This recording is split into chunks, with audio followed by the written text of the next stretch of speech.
Well, Madam Speaker, I rise to discuss a critical issue to American families, job creation. With unemployment still hovering around 10%, this country must focus on new and innovative ways to create jobs in America. I believe we must aggressively and creative in our approach to job creation. That's why I've been urging both the federal government and my home state of Virginia to work to repatriate jobs that have gone overseas to bring them back to America. We must launch a systematic program led by all the governors of each state to identify companies, American companies, that are doing business abroad and incentivize the repatriation of jobs back to America. This is necessary and feasible. Earlier this year, the Wall Street Journal reported that a major American manufacturer, Caterpillar, was considering expanding its manufacturing inside the U.S. rather than overseas. According to the article, repatriation is gaining momentum, and after a decade of rapid globalization, economists say that companies are seeing disadvantages on offshore production, including shipping costs, complicated logistics, and quality issues. Political unrest and theft of intellectual property pose additional risk.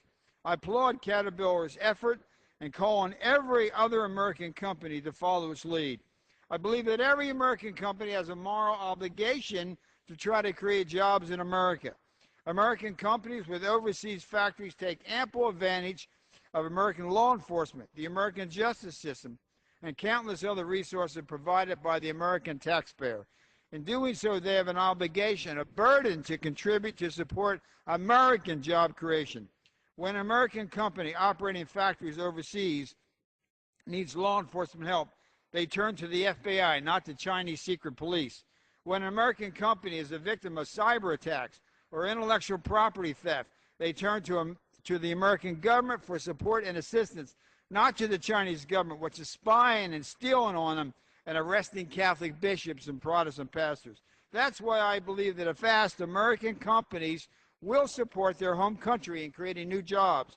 Many of the world's largest companies are American, and much of this manufacturing and call center work has shifted overseas over the last 2 decades. This trend is fueled primarily by the opening of international markets, cheap labor, and affordable shipping.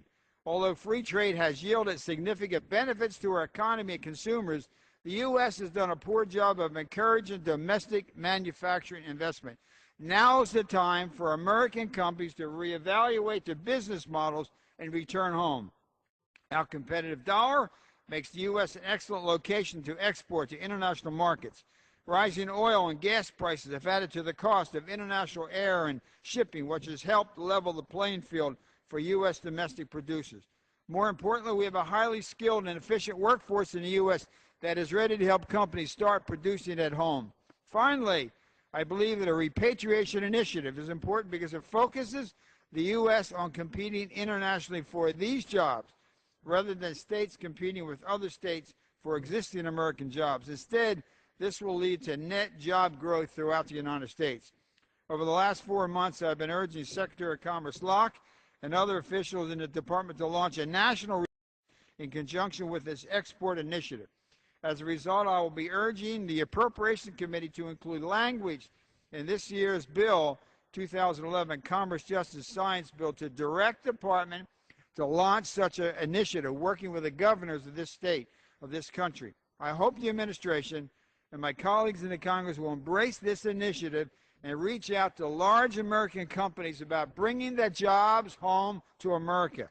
A major repatriation program will allow us to create new jobs, promote U.S. exports, and demonstrate that America can still be a highly competitive manufacturer in a global market.